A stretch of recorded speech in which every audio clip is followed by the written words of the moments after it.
Yo guys, what's up? Welcome back. Finally we have a video from the tournament, and that's going to be fantastic. We have Siege Sucks versus Total Rage Makers, I believe, and it's Nembatia and Nervii versus Galatia and Arveni over here.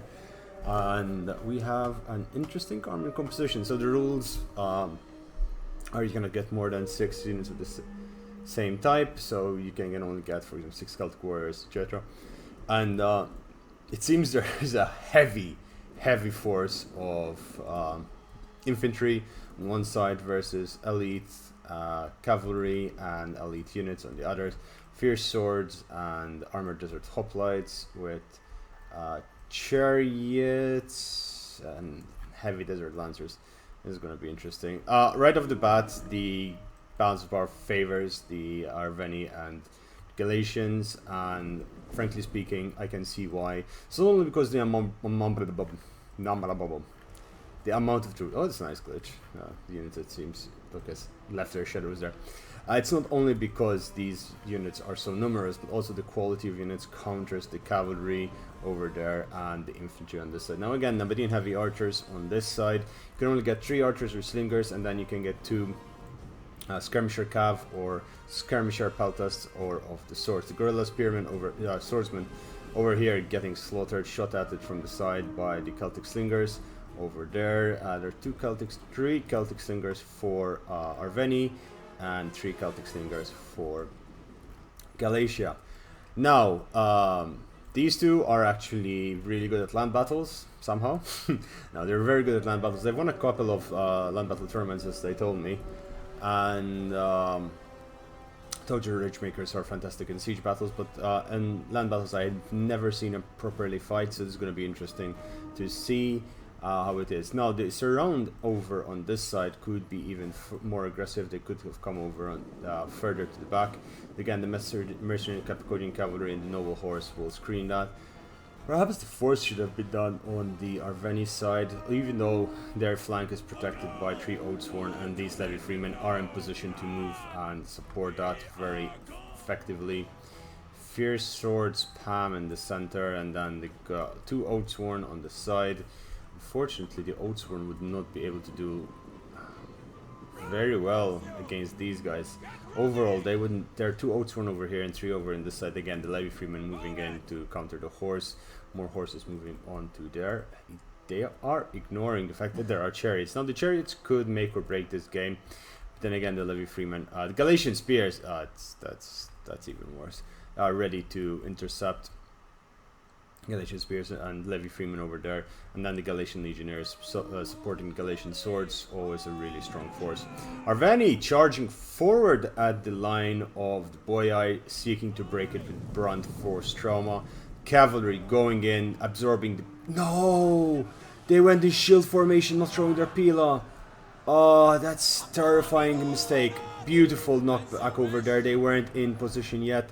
The cavalry is charging in, pulling back out, doing a lot of damage. Lots of damage done to these units, killing a lot of these men right off the bat, hurting a lot of them and murdering the rest. Missiles being shot in now as Galatia moves in, but Nabatea is not...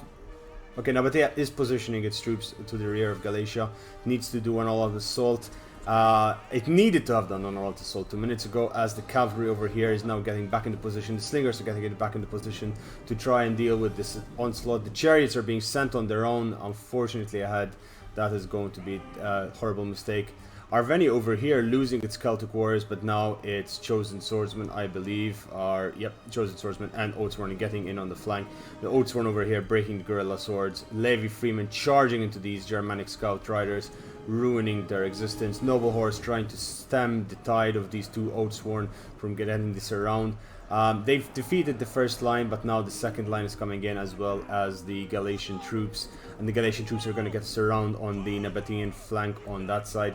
Nabatea still has not yet charged in, and that is pretty much game. Arveni and Galatia won this in seconds here in this fight, the way the fight went. Nabatea was a bit too slow to act, and possibly he was trying to fix his archers into position, but now his ally has been slaughtered, completely taken off the bat. When you bring so many cavalry, you do want to try and take the initiative into your hands, doing damage. For example, over here, they stopped the charge last second. The charge is coming in, the Pilas are coming in. Now, the cavalry, the chariots over here, getting Pilat from the flank. And that is game. That is game. That was absolutely terrifying. The armored hoplites getting slaughtered one by one.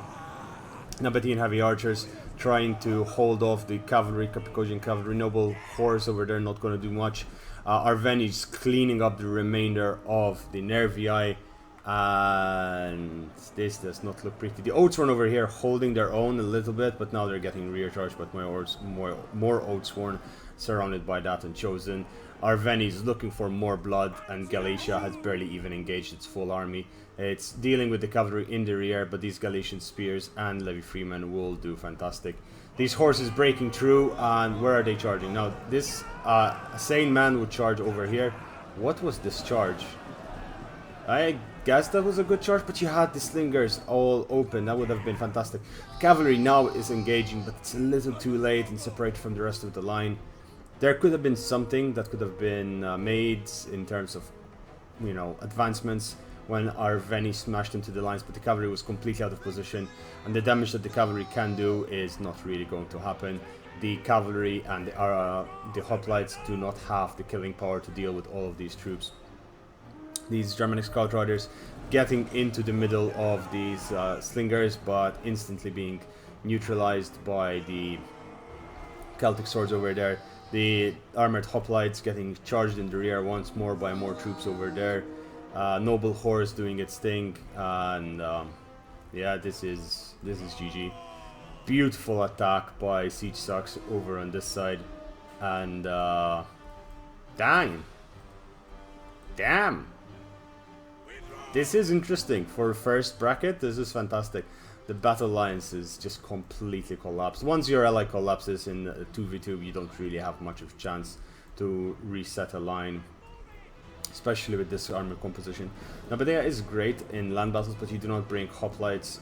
You do bring Muscat Marauders, you bring X-Men, their cavalry is decent. They have quite a few selection what to do. Again, Nabatea is not the strongest land battle army as well, keeping that in mind. Galatian Legionnaires dealing with the horses over there. Nabatea have a horse coming in for a charge, ill-fated charge. I mean, that was a beautiful charge over there into these Galatian Legionnaires and the Galatian swords, but it's too little too late. Army losses has been triggered. The wipeout is continuing. This was a wipeout. Completely clean, beautiful decisive battle by Siege Sucks over here. Short and sweet. I believe these were total rage makers. I am not entirely sure. I'm going to check. That was amazing. Bobby barely getting any kills because he barely got engaged. His entire back line was still intact. Landon over here, again, his oaths were still intact, chosen swords still intact. He lost a few units in the front as he charged in, but nothing too big and nothing too intense. Let's double check because I have a feeling I made, yep, total rage makers. Perfect. That was an interesting map. I mean, I understand the strategy that they tried to take, but these guys are too expensive to take in conjunction with the horses. Needs a light infantry that can, maybe even just the normal desert hoplites would have been better in this scenario. These archers don't really do well on land battles themselves, and the chariots aren't even paying for themselves. I must say, hats off to these guys, and that was quite amazing. Anyway, guys, hope you enjoyed this. If you guys want to see the rest of the tournament, follow myself, Joe on it, Bossman, Ellington might cover a few as well if we can get him to. And also a reminder, today Ellington will be doing the Lord Ellington. I'll link his YouTube. He'll be doing the this hot seat tournament he does, and I really highly recommend you join it. And it's quite fun. You can join in, put your name into the pool of people, and they throw you in to fight. And if you win 3 battles in a row, I believe you become the hot seat master for the month. And with that said, guys, boys and girls, ladies and gentlemen, thank you for watching. Subscribe to the channel if you like it. If you don't, that's absolutely okay. You can unsubscribe if you still really dislike it. And leave a like, maybe leave a comment, maybe tell me what you want to see. And have a lovely day. Goodbye and take care. Bye bye.